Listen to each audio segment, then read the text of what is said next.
It's Mazzy, and welcome back to the 12-inch disco single. Uh, I have a bunch of 12-inch singles. A lot I got promotional wise in the late 70s when the whole disco thing was sweeping the world, right? And rock bands got into it. 12-inch singles, the DJ thing, the supposedly great fidelity of it, or just a large 12-inch, great for radio, great for dancing. And I have a lot. Some I got as promos and some I collected. Now, this is only a fraction of my collection, and this is for my dear friend from Manchester or north of Manchester. He says he's from Manchester, but he's somewhere up there. And I'm going to have a little feature of just one Mancurian, excuse me, artist band at the end of my 12 inches here. I'm going to just show a crap load of 12-inch singles. And this is, again, just a small selection, and let's showcase these 12-inch singles and EPs for Rob Walker out of the UK. Congratulations on your 200th video within the vinyl community world. We met twice in the same trip. Saturday, we skipped Sunday, and I saw you again Monday. We had a London pub crawl and record crawl, and then I met him, and I took him to Abbey Road. We crossed Abbey Road. We went in front of Abbey Road Studios. He bought me a mug at the Abbey Road studio shop, and he wasn't impressed. He had never been to Abbey Road, and it took this American, the inventor of Beatle tourism. See what I did there? If you don't know, then you don't know. But anyway, Rob, congratulations, seriously. And, smile once in a while. Don't be so, gloomy doomy. First one I'm going to show, and these are in no particular order, but I just think this is one of the greatest sounding promos and a great 12-inch single. And if you can find this, it was done as a promo. I think it goes north of $100 now. Who knows? This is Fleetwood Mac, Go Your Own Way in Silver Springs. Now, this is a 12-inch 45 of the single, of course, from Rumors. And this is Warner Brothers Presents a special pressing of a new Fleetwood Mac single, Go Your Own Way in Silver Springs. Now, I do realize the fidelity difference sometimes on 45s, although, as you know, if you follow me normally, I friggin' hate double 45 LPs. Not what the artist intended, but as a preview, this is what the label, with the artist's permission, maybe, intended. But I tell you, first of all, the track is amazing. Whatever you think of Rumors, overplayed, yes. Everywhere, yes. For 30 years, I couldn't listen to Rumors because I heard it so much when it came out in the store, and it was like everywhere. You couldn't get away from it. The cocaine-fueled album recorded at the record plant in Sausalito. And this is the advance copy of that song. Incredible song. The percussion on that. I mean, Mick Fleetwood. The whole song is great. You know the song. And the B-side here was Silver Springs. Actually, I think it's also on the A-side. They're both. There's two different versions, I think. One maybe mono, one stereo, maybe not. Oh, it's a mono version. A mono and a stereo version. Go figure. Which is great for radio play. But Silver Springs, I think, should have been on Rumors. There's probably a song you could take off. But that's an incredible record. Two other that I just pulled because I personally love these. And it's kind of a variation of the same song. And that is Echo and the Bunnymen from Liverpool, England. I love Echo. I saw them, I believe, on their first tour to America. But this is Killing Moon from Ocean's Rain. An incredible song. And the extended mix on here, the Killing Moon, the all-night version, 9 minutes and 12 seconds. Then it has the 5:45 version, and then a live at the Albert Hall track, I believe, called Do It Clean. Wonderful. And this is a UK version of it. And what's nice about this is a different track list as an EP. It has a version they do of All You Need Is Love, of course. But I love 12-inch singles for certain records. And, I don't pull them out and play them enough. But when you're in the mood, this twin pack of 12-inch singles, it's sentimental for a lot of reasons, obvious reasons. And that is John Lennon just like starting over back with Kiss, Kiss, Kiss.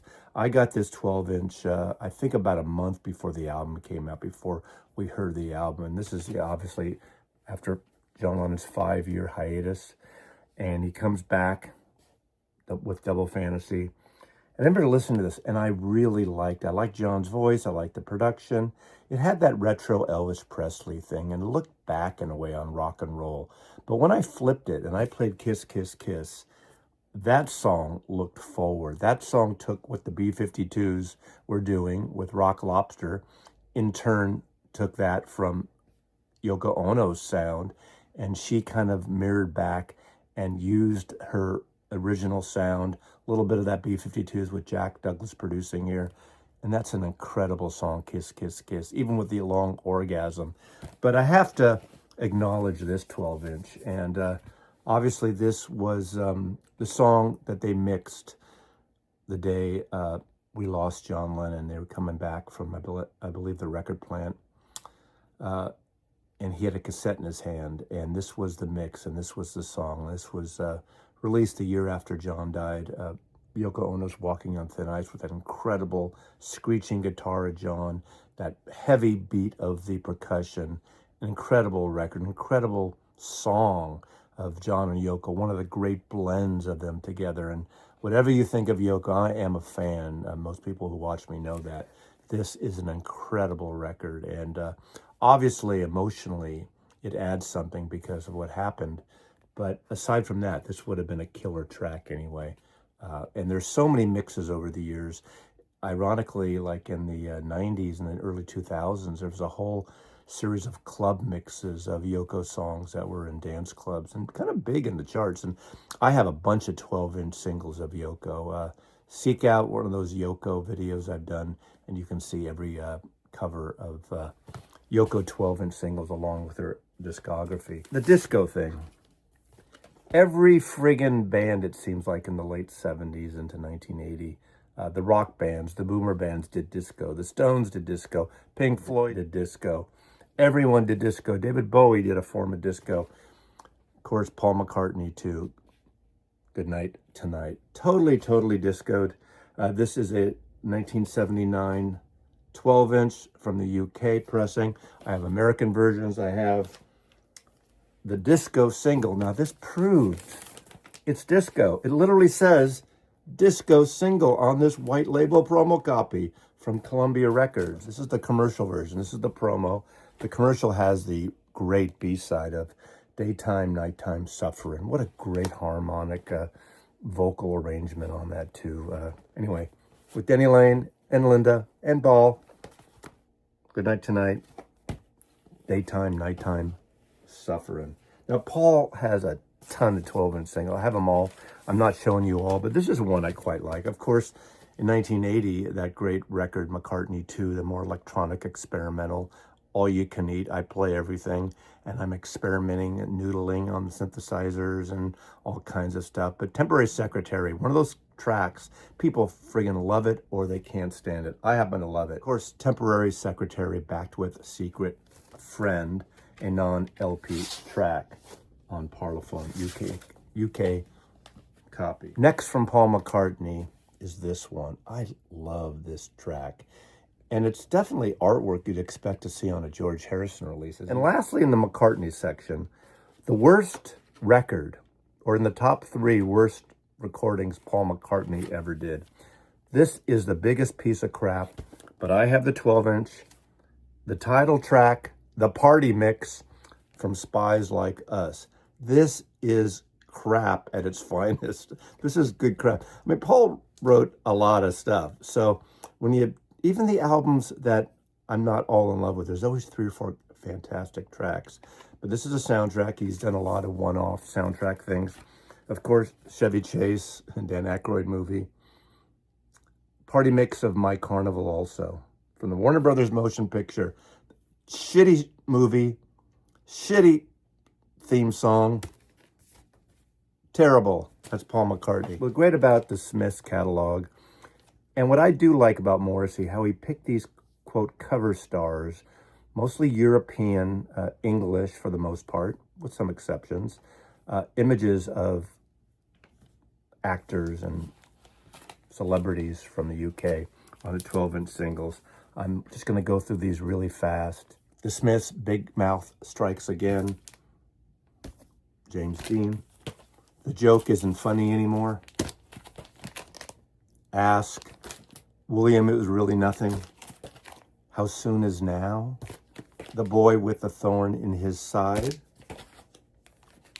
Sheila, take a bow. How soon is now EP? Panic. Now most of these are EPs.